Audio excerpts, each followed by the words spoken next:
having a great conference. How many of you have learned something that you never knew before? That is fantastic. I mean, that's what a conference is really about.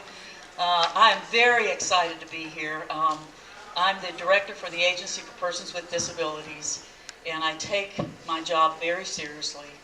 And I hope that you all, and I know, and I really do trust that you'll be very candid with me today, because I'm here to learn. And one of the things I have learned is that I have a lot more to learn.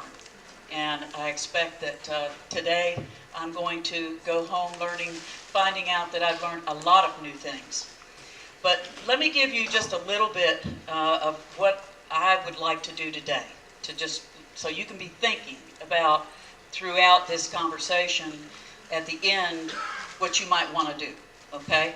Because what I would like to get accomplished here today is not a presentation to you that is just another boring presentation. What I would like for this to be is a conversation.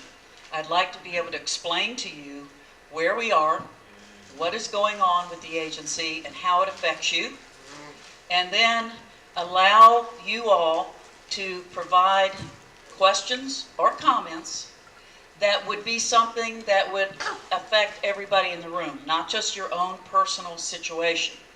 Because we have all of these professionals over here that we work with that are going to be available afterwards for you to come up. Every single person in this room probably has an issue that is very important to them. And I want to make sure that we get your information, and that's what they're for. So while this is going on, while I'm talking, you all write down your contact information somewhere. You're going to come up and talk with one of them. Don't go into a long spiel about it, because somebody will get back with you later. Let's be courteous with other people in the room so everybody that has an issue can be heard. And we will make sure that whatever your issue is, I promise you, there will be follow-up, okay? But there also will be questions that some people have or comments that people have that will be helpful for everybody in the room. That's what the questions we really need at the end. If you have a particular situation that is whether it's iBudget or whatever it might be, that's what these people are here for, okay? And let me, by the way, introduce them. Denise Arnold, who is the Assistant Director for Programs. She really probably has the longest history of anybody at the agency, and you will find that I will be turning to her to get a lot of answers if I don't know them, because she is extremely knowledgeable and probably one of the kindest, most compassionate, caring individuals I've ever known in my life.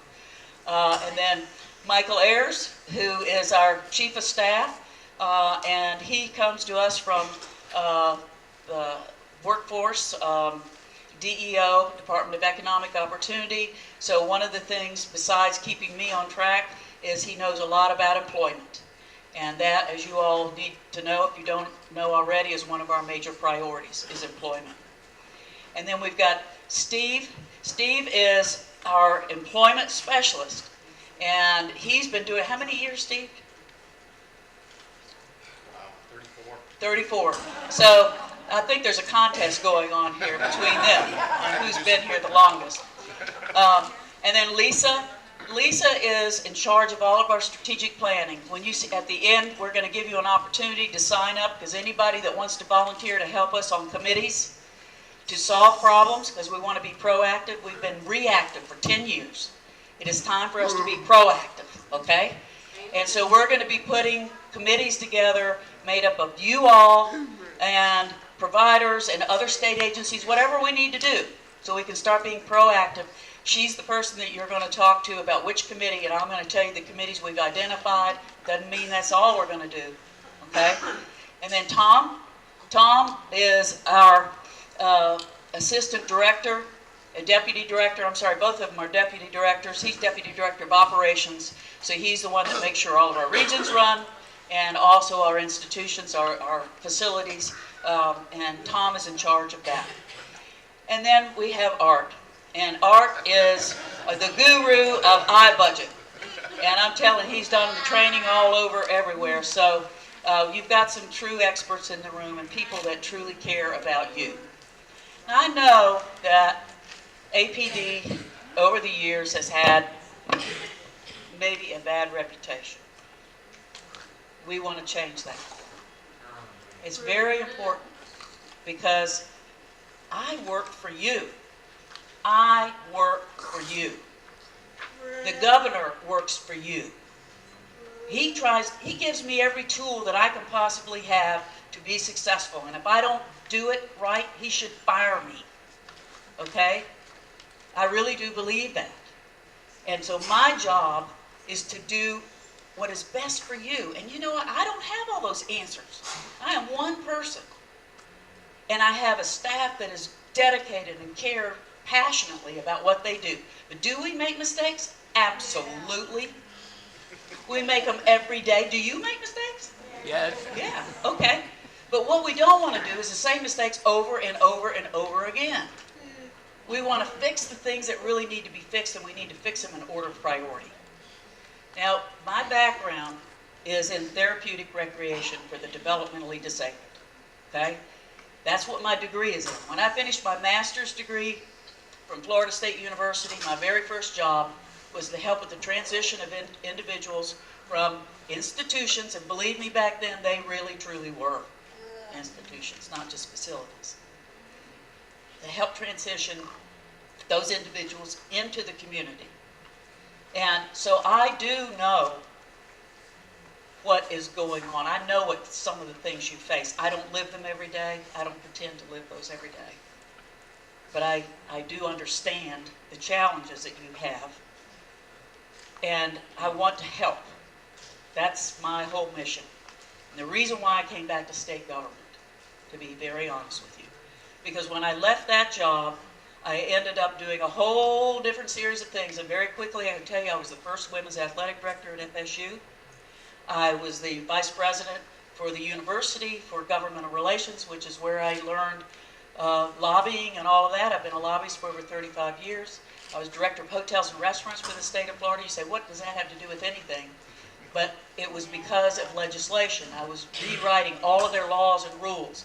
So I understand laws, I understand rules, I understand handbooks, I understand all those things. There isn't one daggone one thing that can't be changed.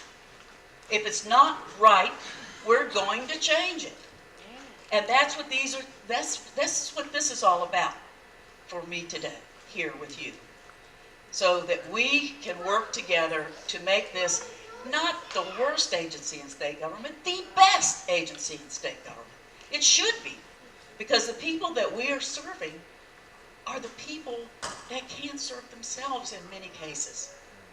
It's our job. That's why I work for you. We're not regulating businesses. That's not what we're doing. We're working with people's lives, your lives. Every single day, I read crisis. Just about every day. Not today, because I'm down here. But just about every day, I read the Category 1 crisis that come up. Denise has been doing it for I don't know how many years. I can tell you, literally, I go home at night sometimes and cry. I have such respect for those of you that have the challenges that you have at your home every day. I don't have that every day, but I do want to help you, and that's what this is all about. So, start getting your, personal information together so you can get with folks up here. Yes, I'll take some water. Thank you. Okay, I don't want to miss anything, so I have to do my notes. I also have to be able to see them, so I have to use my glasses. And if you want to know what this is, I just went to a great session on fibromyalgia. I've had fibromyalgia for over 30 years. And it is a debilitating disability. If you're in that category, I'm very fortunate. I'm a functional fibro person. But I have my days. And so if it happens today, it's called fibro fog, which means sometimes I know what I'm saying, I know what I want to say, but it doesn't come out quite right. So just give me a minute, and it'll come out, okay? Just have to give me a minute. It will come out. Okay. One of the things that's very exciting, let's see, go to the next slide. is I'm sure you all have already heard. If you haven't, you know, the governor recommended $36 million to take people off the wait list, and the legislature did that. So we have $36 million. I know you want to know how we're going to do that. Well, you know what? We put a group together of people like you. We invited everybody. We told all the associations, and we had 2 or 3 meetings in Tallahassee to come up with the way we're going to do this. So this was not something our office came up with. This is something that people like you sitting in this room, and maybe some of you were there. Were any of you there? Okay, several people were. Okay, so this is not something we came up with. This is something that you all came up with, how we're going to do that. And I'm going to talk with you today about that. The other is $500,000 to assist people with employment. Now, the governor had recommended 2.5. We got 500. And actually, to be honest with you, I think that's probably a blessing in disguise, because we want to set up something that's sustainable. Not just a one-time 2.5 million, whatever. We want to set up a system, and this will give us a chance to do it the right way instead of having to hurry up and spend money. I want to do it the right way so that when I'm gone or whoever, there's still a system in place that will work. Okay. Next slide, please. Okay, these are the priorities. I'm going to do them real fast because I really want to get to you. Fiscal accountability. One of the things, when I took this job, the first thing that the governor said to me is, you have 22,000 people on the wait list. What are you going to do about this? You have a $130 million deficit. How can we possibly take people off the wait list if you're overspending by $130 million? And let me just tell you this, when you're overspending by $130 million, it means $130 million comes out of somebody else's pocket, another state agency, whether it's child welfare, education, whatever it is, because our state does not allow us to overspend. So obviously, a lot of other state agencies didn't like us too much, did they? Because we kept taking money out of it. And yes, and I was just talking with a woman back here, in the I budget, yes, did people take reductions? Absolutely. 40% of the people did. But I can tell you, there were a lot of people that up front offered reductions. There was a time out there when there was a lot of money. We didn't have the economic downturn we have today. When they were giving all this money to people saying, what do you want? What do you want? What do you want? Not what do you need? And we are at a situation now where it has to be health and safety. What do you need? We want to give you a hand up, not a hand out. And the reason is because we have 22,000 people that are getting nothing. Amen. That's not fair. Okay? So we finally got the budget, I can tell you, under control. We, for the first time, with the help of the legislature, we came into this year with a $17 million deficit from 130. Now that's pretty doggone good because of you all, those of you that helped, waiver support coordinators, our staff, we were able to do that. And because of that, the legislature gave us, and the governor recommended the $36 million, which we're going to do, and also the stuff for employment. Quality services. No, I've got allergies. I'm sorry, y'all. I'm sorry. Apologize. Quality services. Now, how do you measure quality services? You measure quality services by whether or not the services are really quality. So we have to do that with scorecards. Now, the scorecards that we have right now for waiver support coordinators and our providers really are just about worthless. And I'm going to tell you that. And I'll tell you why. Now, listen to this. It's because we have had no IT system. We had no electronic anything. I mean, I had my own business for 16 years. You know, I deviated a little bit from that. I did these other things. Then I went out and I had my own business for 15 years, okay? Then I came back to government, went to DCF, because I wanted, you know, I'm close to retirement. And I wanted my last years not to be chasing money. I want to be doing something that really makes a difference. I don't know of any other place better than this, where my life can have meaning. And I truly mean that to you all. So what we have to do is make these scorecards what they need to be. And the way we need to do that is by having an IT system, which quite frankly, we got a little money this session. so that we'll be able to do that. Can you imagine we do not have a central client database? Is that ridiculous? So anyway, we're working on that this year. We'll get that put in place. Then we'll be able to really take those things that are measurable and be able to determine, you know, who's doing what, how well. Okay? That's the whole approach with the scorecards. Now, we also, one of the things that I am committed to, we put a fraud division in place, because by golly, if you are not a good provider, we're going to get rid of you. Good. And if you are committing fraud, we are going to get rid of you. And we're going to figure out a way with a better rate system to give providers that are doing what they're supposed to be doing more money. Okay? If your providers are doing right, they should get paid for it. If they're doing crap, they should be out of the system. Now, let me tell you something. Every time we close somebody down, oh, they send out everything to everybody, the governor, to everybody, how bad we are because we close them down. Well, too bad.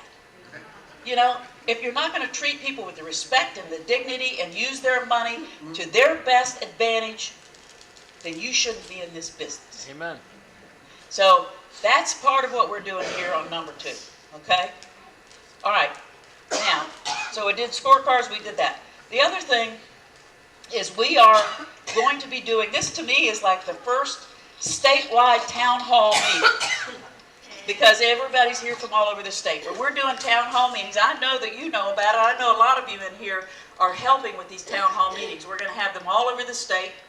The whole purpose of that is to talk with you like we're doing today, to find out what it is you need. What is it we're doing wrong? I also like to hear a few things that we might be doing right, you know, if you have a few.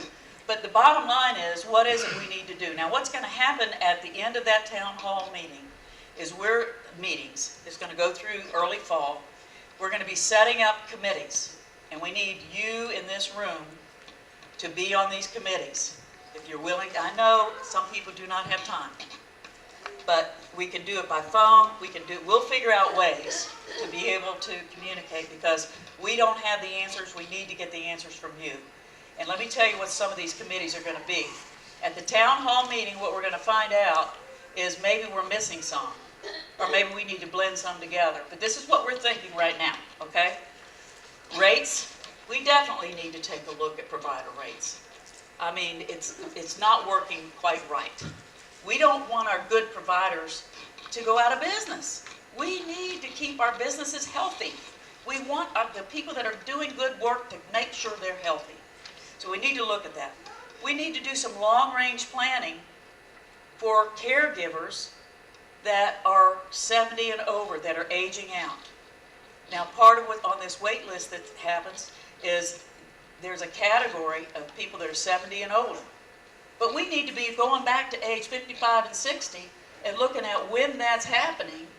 And what happens to a lot of people is the caregivers actually end up with health issues. Okay?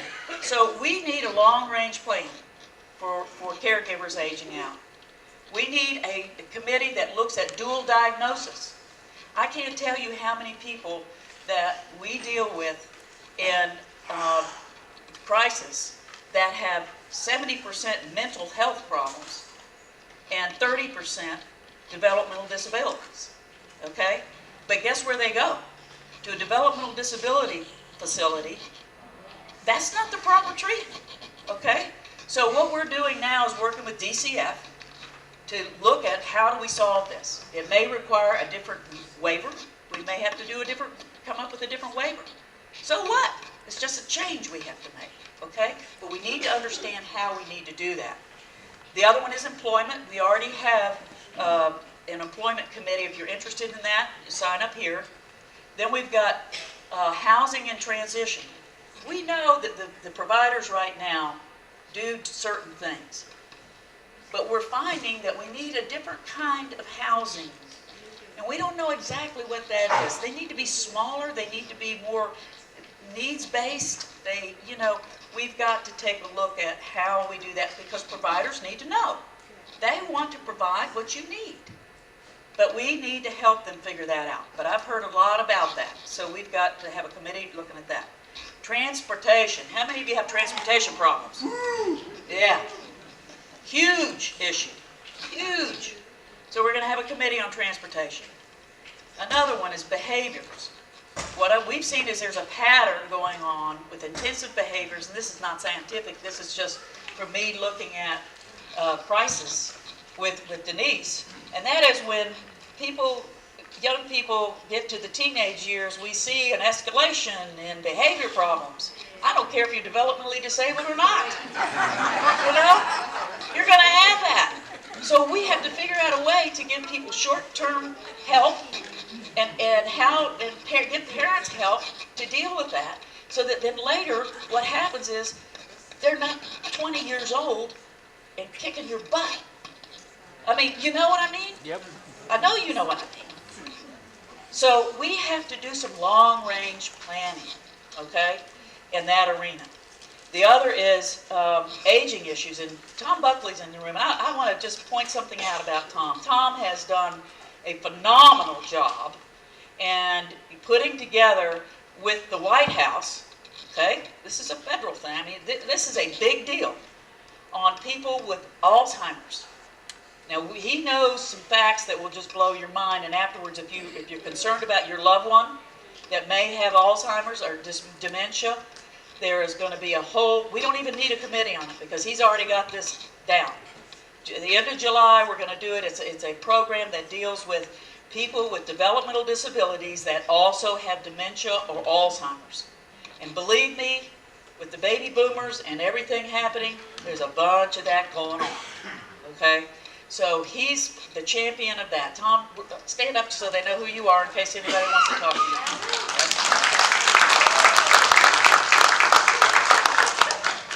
So the other thing with quality service that I just want to mention is we've talked about the IT system, the scorecards, town halls, fraud division, but training.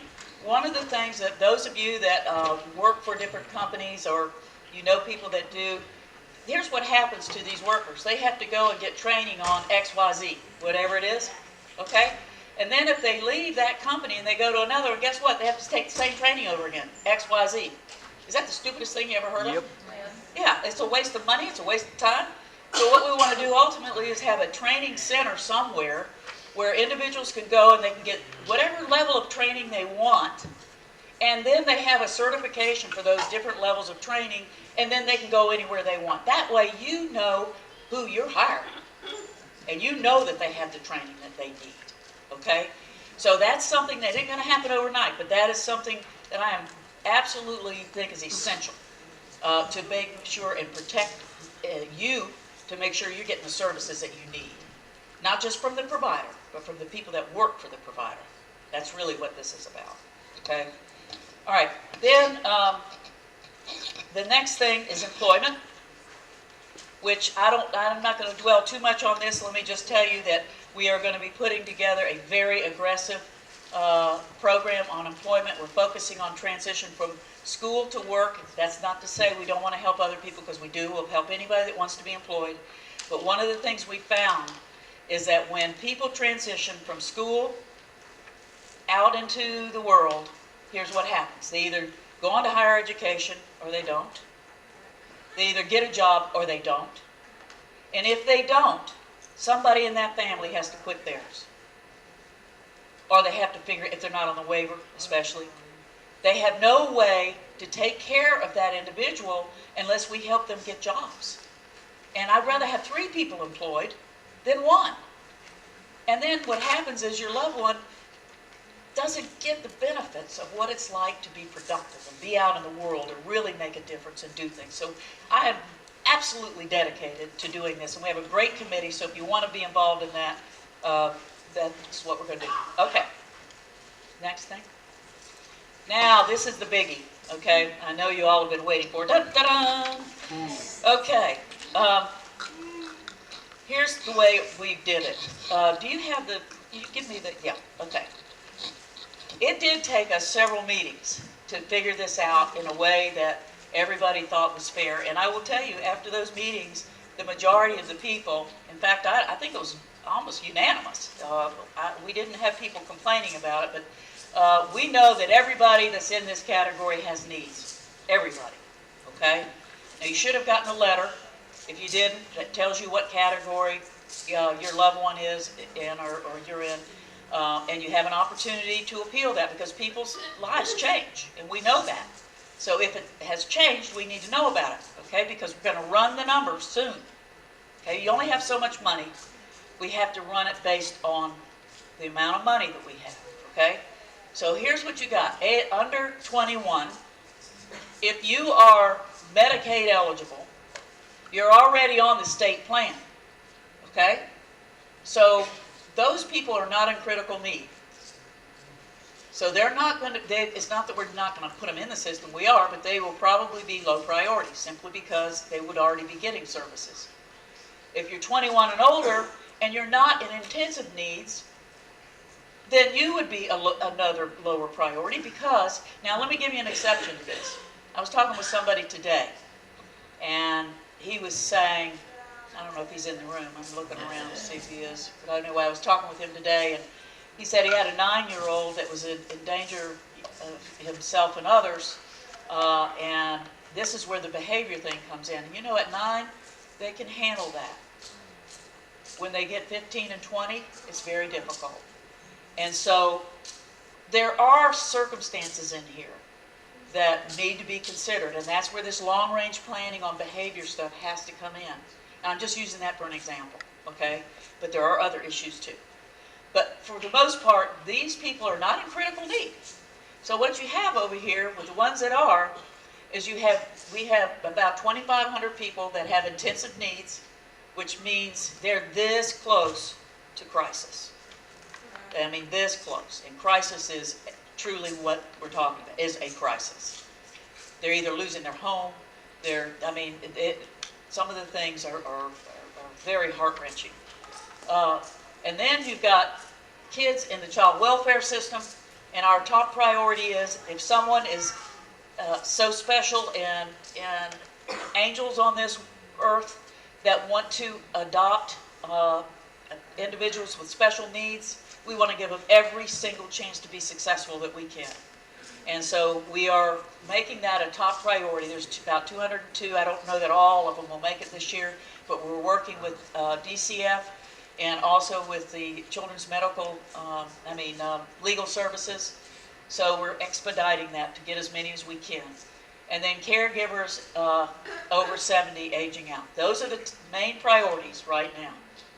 So you can see that if you have,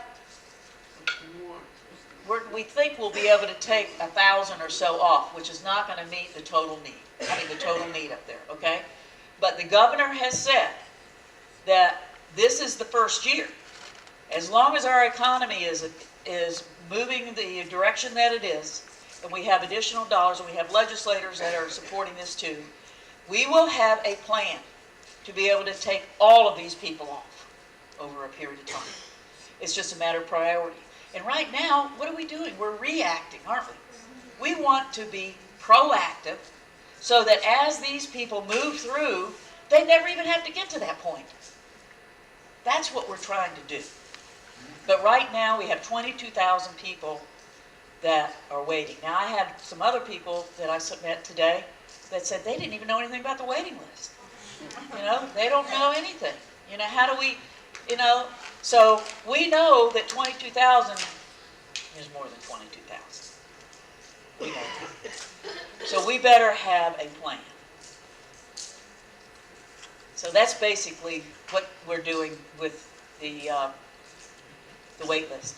Now, there is a formula for all of this, and it's not really a formula. It has to do with the QSI and the assessment tools and all the things that will categorize people falling into those categories.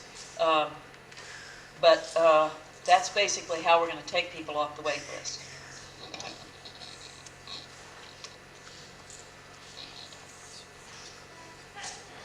Now, I budget. Can we go to the next thing? Oh, okay, that's fine. You can leave it there. Or leave it there wherever you want. I budget. You all just, if you went to the session on iBudget, I hope that you had your questions answered there.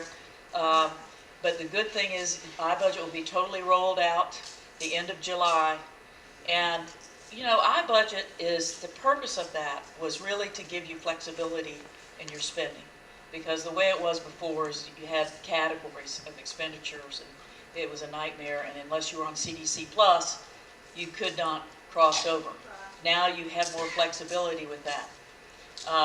You know, this year, managed care was discussed during session, and you know, I used to lobby for the HMO Association, so I understand managed care. I'm not an anti-managed care person, because I think it's very appropriate in certain circumstances.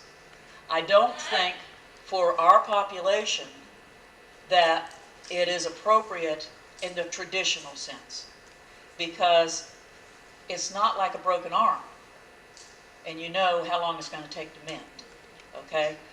It doesn't work that way. Okay, so I do believe that what we have with iBudget here is quasi-managed care. Do we need to do some things with networks and providers? Yes, I definitely think so, to make things more cost-effective. We need to do that, and better quality service. But to just take, how many changes have you gone through? I mean, every time you turn around, they're doing something different. We need to let the iBudget work for a year or two and see, okay, if we need to do this to fix it, then we will. But I can tell you, we have researched every single managed care entity in the whole country. And we know what every one of them does. And guess what we're going to do? We're going to pick the best practices from all of those things and see what we can do to improve the system we have. We don't need somebody else coming in here saying, we've got the magic wand. You know, let's use what we've got and make it work, okay? So anyway, that's the point that we're trying to do with iBudget. One thing I wanted to talk with you about, I went to Special Olympics. How many of you have all been involved in some way with Special Olympics? Okay, there she is, there's Sherry. Let me stand up, please. She runs Special Olympics. And let me tell you something else about her, though. They have a program. How many of you have been through the health screening? How many of you have been through the health screening? I was just blown away. It's unbelievable what they have done. Truly is. You can go get your eyes checked and get glasses for free. You can have your hearing checked. Look, there she got her glasses. Did you get your glasses here? She also got a gold medal, a silver medal, and she also got an exceptional Martin County representative. Yay! Hey, remember that? Never give up. Never give up. Yeah, thanks so much. I'm so happy for you. And so the match is good too. I'm good swimming. Good for you. Anyway. Danielle just learned to talk 3 years ago. She's making up for lost time. Well, anyway, I just wanted you to know that Special Olympics does things besides just athletics. This is a tremendous service, and you need to really and truly find out more. Sherry will be back there. You can talk with Sherry about it. But if you haven't had a chance to go through that screening, you really should do it. It is just a phenomenal service. So part of what I want to do now is show you another phenomenal service that we think you're going to like.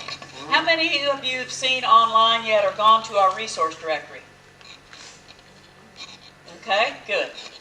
I'm kind of glad the rest of you haven't. I want you to see this. This was something that a year and a half ago we thought we were working on, but we really weren't. And, I mean, we were, but not really until we had Ashley. Where's Ashley? Okay. Let's take this one. Yeah. I don't like it anyway. I didn't think so. Testing 1, 2. There we go. I'm going to relieve you of that. Okay, thank you. Anyway, Ashley is, she is the one that has put together this resource directory and has done a phenomenal job doing this. The idea of this is this. If you're in an area, you probably know a lot about the services that are available there, okay? but I bet you don't know all the services that are in your area. You probably don't know all of the churches or all of the entities that volunteer.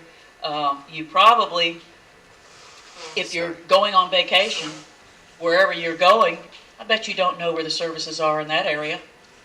Or if you're moving, you don't know where the services are in that area. So this is by zip code. So if you want to know what's in your area, you can put this in and find out. Now, Ashley, I'm going to let Ashley walk you through this. Hi, everybody. Hi. I just want to say at the first presentation that I gave in Marion County about the resource directory, I was asked to hula hoop before I gave this presentation. And as I looked, I haven't hula hooped since I was probably 5 years old, so it was a great icebreaker for everybody in the room. But as I was driving home that day, I thought, you know, that's a great analogy for people who are looking for services for their loved ones. It's like jumping through hoops. So that's kind of where I took that, and I love that analogy. We created this resource directory to find any service that you could possibly think of in your county. We have everything from recreational activities to education in schools, to group homes, to places to learn about independent living and supported living services. I just want to walk you through. I think if you would like to go to this resource directory, it's at apdcares.org/resource directory. Over here, you can put in your zip code. You can look at your zip code. I'm from Broward County, so I did 33026. And we can select anywhere from 5 to 100 miles of that zip code. Let's do like a 10-mile radius. You can go down here and you can select your disability that you're looking for services for. So let's say we're looking for Down syndrome. We can go and you can look at, let's look at recreational activities. That's something that's fun for everybody to enjoy. So we can go down here and we can hit submit. And it'll come up with a whole list. Let's go to the top. It'll come up with a whole list, and there's 63 different recreational activities in a 10-mile radius of where I grew up for people with disabilities. And this is adaptive swimming and all sorts of different things. Broward has a great list of resources for recreation. As you can see, there's a little description about each thing. It gives you the address of where it is, the services they provide, and a website that you can go to learn more information about it.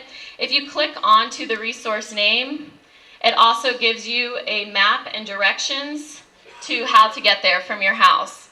One of the things we would like to say is that this resource directory is as good as the people that use it. We constantly need to keep it updated, because if it's not updated, then it's useless. One of the main things is to say, do you see an error with this information? If you call this phone number and this phone number is not working, or this website does not work anymore, please let us know so we can update it. You can go right here to APD Wants to Know and click that says that this phone number is disconnected, this address is incorrect, anything like that. The last thing I want to show you too, you can also submit your own resources. If you have a support group or something like that in your area, or you know of a service in your area that you would like to include in this directory to let other people, other families know, you can go and you can submit your own resource.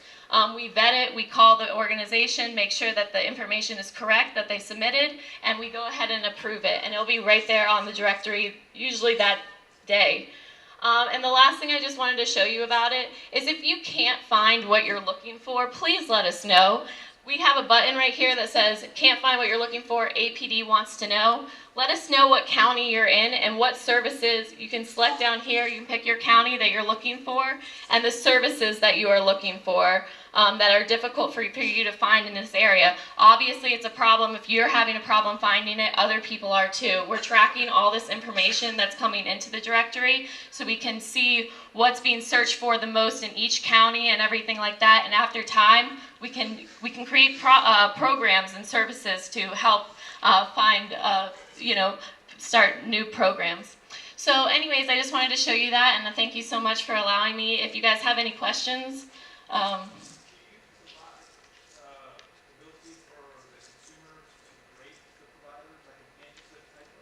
This is something that we've talked about. This is phase one of this directory. You know, we brought this out as phase one. We want to continue this process to make almost a online resource center that gives you information about all these disabilities, to show you where to go when your child gets diagnosed with autism at age 2. Where do you go? So we want to create, that's something that we definitely are working on and creating that right now. Oh, the web address again is apdcares.org. And then if you want a direct link, you can do /resource directory. Thank you so much, guys. I'll be here. You guys can ask questions. I want to get, questions to everybody. So here you go. Thank you, Director Paul. Yes, she's done a great job, hasn't she? These are very broad keywords. So if you have something else, this is what this other comment is for. And you can type in what services exactly you're looking for. I suggest that you put as much information in there as possible, because I get these emails and usually have to contact you again to find out more information. So if you put in a lot of information, then I can start right off the bat researching. Okay. Well, let's go into the next phase, which is questions. Let me just one more time reiterate that we have individuals up here that are ready to answer your individual questions to the extent they can, but probably will have to go back and research and get you further information. But I promise that every one of you will be responded to if you have that. But if you've got a question that you think would benefit everybody in the room, now's the time. What are you planning to do? I'm both a parent and a provider. What are you planning to do to try to retain the existing providers? Because many of them are quitting. That's what I was talking about before. And I hear what you're saying, and I know. And what I don't want to happen is the good ones to quit. So that's why we're going to have a committee, which you should be on if you're interested, since you're a parent too, which is to help us look at these rates. Maybe we need to bundle them some. Maybe we need to set up some networks. Maybe we need to limit enrollment of new providers until we get the providers that we have healthy. Get rid of the ones that aren't doing what they're supposed to be doing. I don't know the answers. You know the answers. You're a provider. So get on the committee. Get active. The worst thing people can do is sit and complain. And I'm not going to listen to anybody that does that if they're not willing to get involved and help solve the problem. I've said something to my staff, they know this. I don't care, you can come in with the worst problem in the world, but you better come in with 1 or 2 solutions. And the reason is because you're going to know better than I do. And you're going to ask me to solve a problem that you know more about than I do? Come up with some solutions. It doesn't mean that it's going to be the solution, because everybody thinks differently, but we'll put some things together to get the right solutions. Any other questions? I have repeatedly sent to your office and disability rights all over the state with regard to the 8% that's being taken from the CDC participants. I feel like it's a penalty. In addition, they're charged 4% for administrative costs, which it very clearly states in the statute that CDC participants are to pay 1/2 of the costs. And you go to Tallahassee and you say our administrative costs are 4%. Well, CDC participants are paying 8% administrative costs. So we're continuing. I mean, not only, and I can also state that the 8% initially was taken from our budgets because we had to have fiscal neutrality. And what brings it home the most to me is the fact that the PCA for children, ACA, will not let us take 8% of those PCA dollars. So they're fully realizing that it's a penalty, and they're not letting that happen. Yet for adults, it's happening. The 8% is being taken off. So it's not. I got you. Okay. I think that's worth taking a serious look at.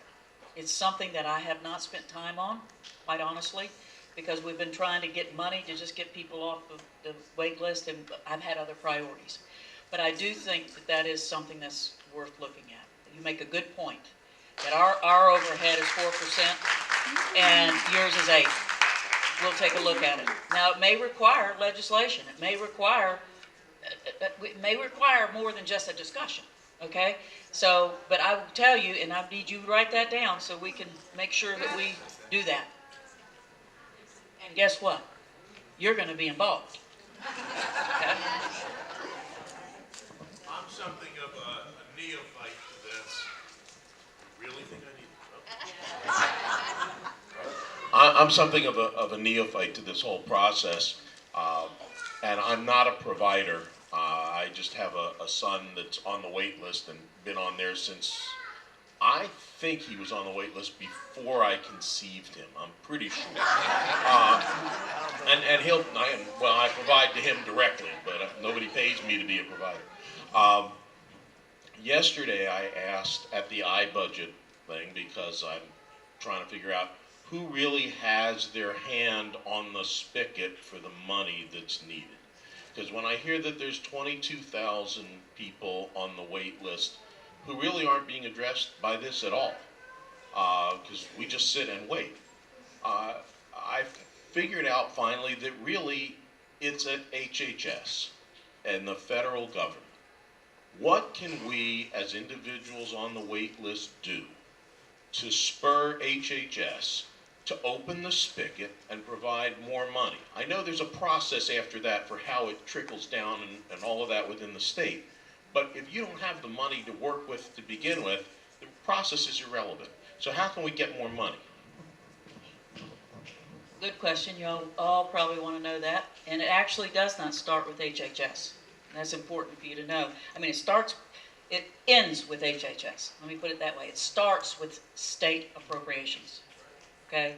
The state puts in a certain amount of money, the feds match it. If the state doesn't put in any money, there's nothing to match. Okay? So that's important for you to know. So you need to be dealing with your local legislators. That's important. That's why what the governor did this year is so important. Because he said, we're going to put $36 million in for the wait list. Okay? Half of that, whatever the percentage is, it's what, like 55, 45, something like that. But the state puts in a certain amount, and then the feds matched it. The $36 million is the fed and state match. Okay? So what it is they put in $15 million, the state of Florida put in $15 million, and the federal match was $21,293, so we got $36,293, okay? So that's how we got the money.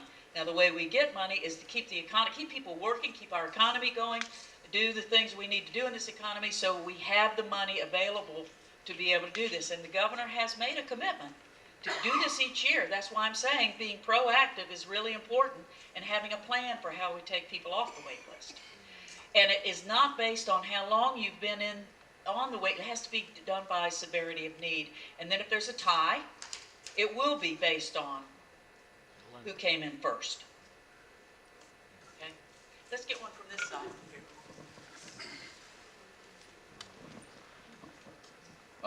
You and I spoke earlier today. You mentioned that perhaps the group would benefit from this, and we talked about how to control spending, which would then further helping folks on the waiting list. And one of those items are for the people receiving existing services, oftentimes they receive greater than what they need, perhaps more like what they want. In a case where people have 20 cases of diapers that they give away because they can't possibly keep them in their garage.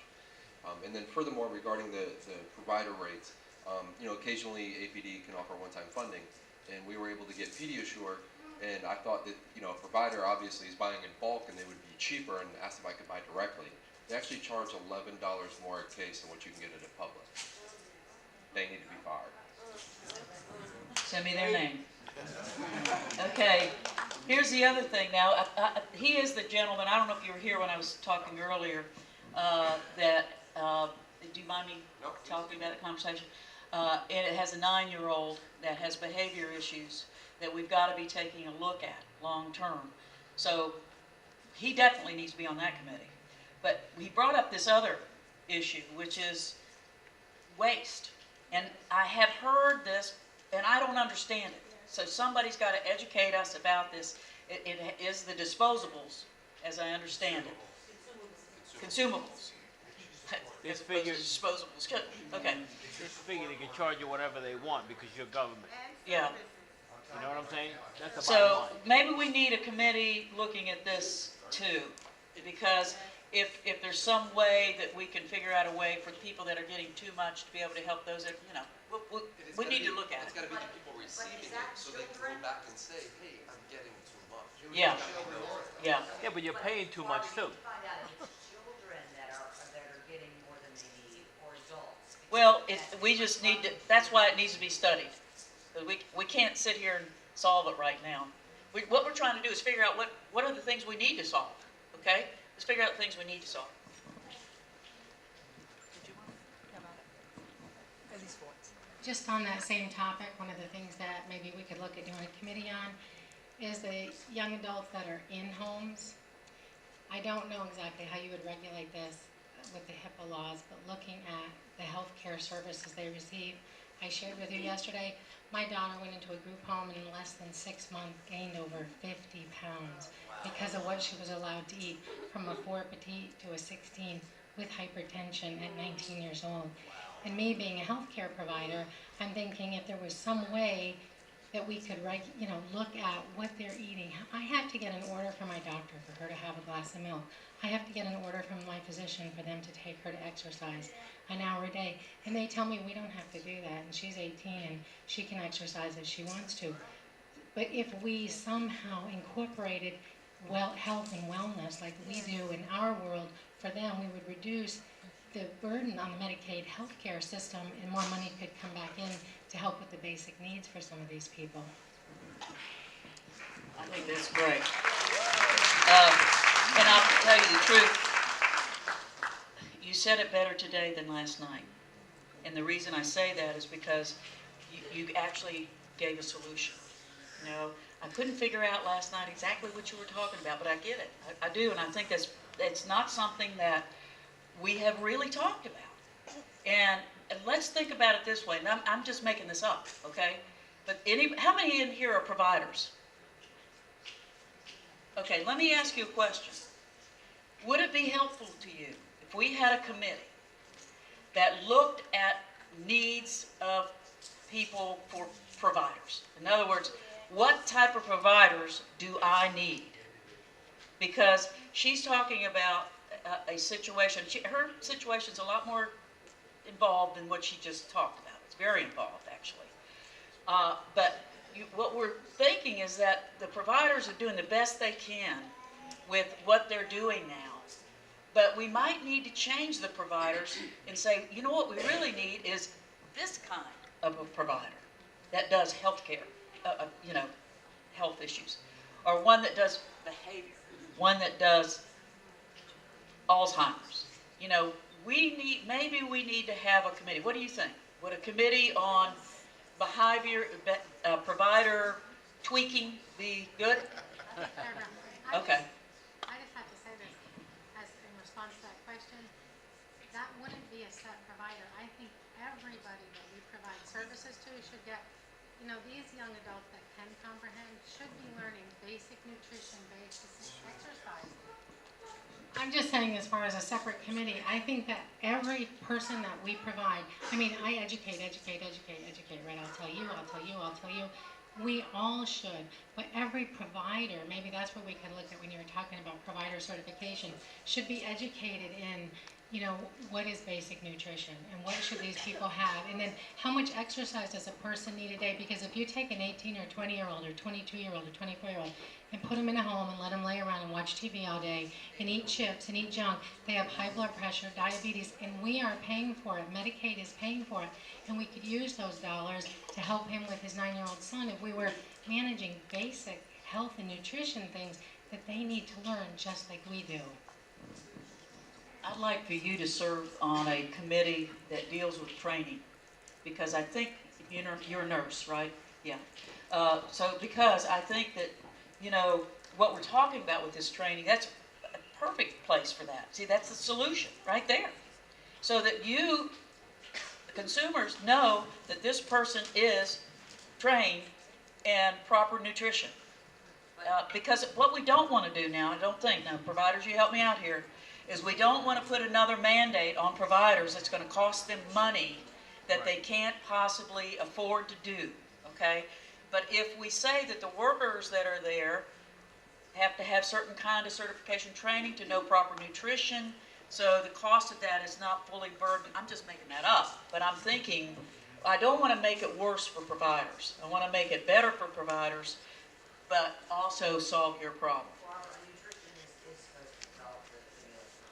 And then there's a conflict, because the nutritionist is there, but not the client rights. So the provider, the nutritionist may be there to help assist in developing the dietary program, but then the providers are afraid to say, no, you can't have that because you're denying them their rights. So we have a conflict within our own program. We have, yes, we have the good side, but then we have the negative. That's why we educate. Okay, guess what? We can't solve it here, okay? But we can definitely put it down as something that's very serious that we really need to take a look at.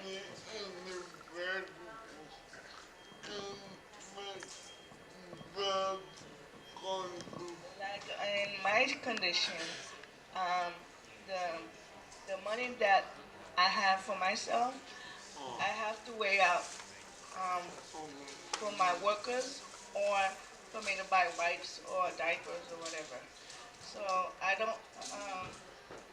Sometimes you have the money, but you don't have the money to buy the wipes or the. Yeah. Well, that's what the I budget's supposed to be solving, so that you don't have to worry about the category of money except of expenditures, except for it is a requirement that required therapies must be provided out of the money in I budget. Then, if you, for example, need dental, and you have to, just like I do. If I have major dental, I've got to save up to be able to do what I need to do. You do the same thing and carry your money forward the next year until you can do it. So that's basically the idea.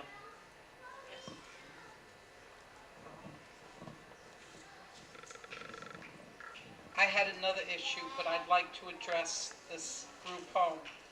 I'm a retired New York State developmental aide from group homes. I understand about you saying the consumer has rights. We had dietitians, we had rules, we gave out meds. I was med certified, and if we had a consumer gain weight like that, we would have all been in trouble because that's not allowed. We had at one point a whole bunch of consumers lost weight, and I was standing there going, I don't want oatmeal cookies anymore to make, I want to make chocolate chips. And I was busy fighting with the dietitian because I would have preferred, besides corn flakes, I would have liked sugar frosted flakes once in a while. But I'm willing to talk to you guys about how it's done in New York, and we don't have that happen. It would have been allowed. You're on a committee. Okay, I don't have problem with that. But my other reason, I look at your... her out of here. Okay. Under age 21, what upsets me, and I've heard it over and over again about the waiting list, if you're 3 to 21, you're protected under the Individuals with Disability Education Act. The school districts are not in compliance, and they are refusing to provide the children with services because they're refusing to write the services in the IEPs correctly so that they can be reimbursed. How can your agency help the parents fight the school districts to get the children the services so they're not on a waiting list waiting for that speech therapy? I'm so glad you asked that question. And the reason is because it's something that I forgot to talk about, okay? And I totally get that. And I will tell you, one of the things we found out about the Department of Education is that they try really hard. Now think about that. I mean, they got a big job, huge job, okay? And what happens is there's 67 different districts, and they all function separately. Some have elected superintendents, some don't. And they also have, every school has autonomy. So you go from school to school within a district and it's different, okay? So no wonder you're having problems. So we know that the challenge for us to serve you properly is to understand how that system works. So I've already met with the Superintendent's Association. They had a meeting in Tallahassee, and we talked about that. Some of them are on our employment task force. We're going to, this is just our first initial effort. Next week, I am meeting and making a presentation at the Florida School Board Association. And the whole idea of this is for us to get more involved in the IEP effort early, okay? Now, we know for this first year, with $500,000 for employment purposes, it gives us a reason to be doing this, okay? Our job is not really to go in there and deal with the education of these people. Their job is not really to go out and find them jobs, it's to prepare them for jobs. I see this as our job to help with voc rehab, okay, to find them jobs.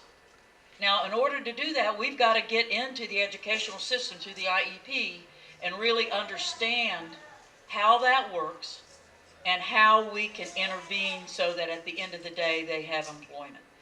You have hit something that we know is a big problem, and we are starting to tackle it this year. And if you want to be on a committee, then you get on the employment committee, because it's the key to the communication with the school system, okay? It's the key. Okay. Seriously, there's a very successful. One more. What new person? Who's new? Here we go.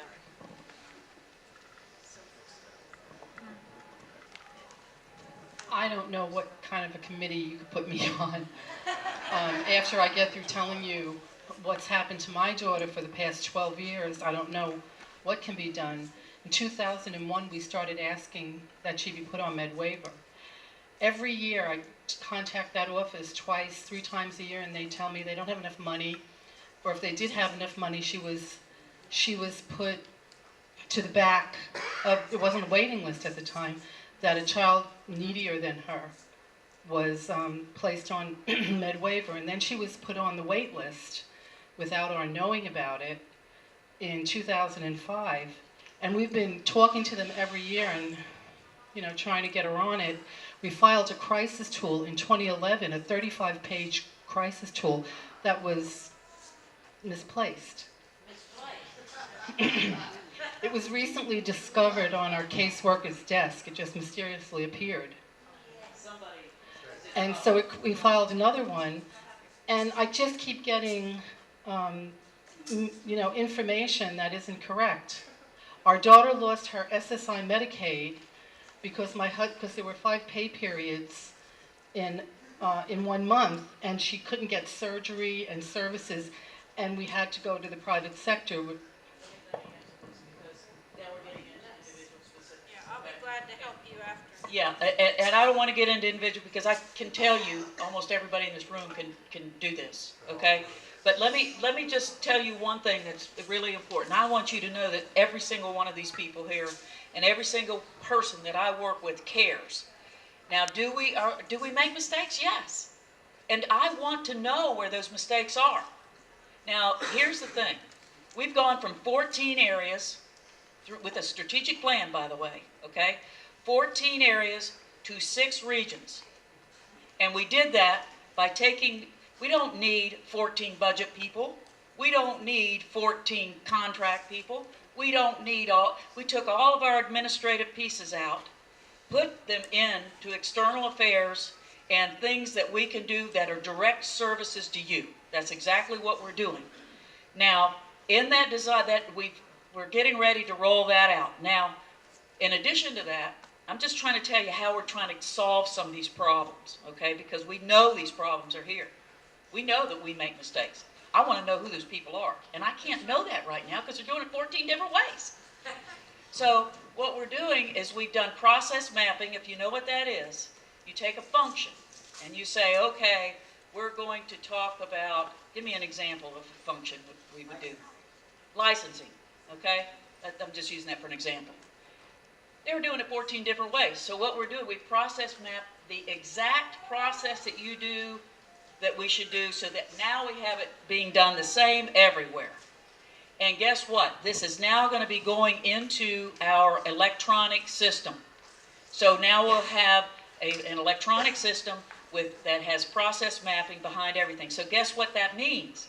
If somebody does that to you again, I'll know who it is. Well, you tell her, okay?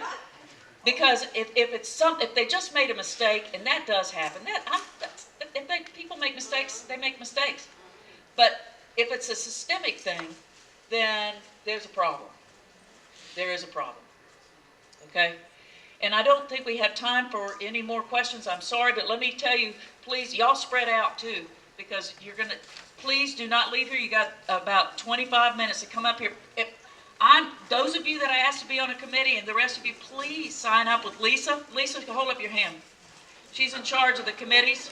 Or if you get to somebody else, just tell them what committee you want to be on. Thank you so much, and good luck to all of you.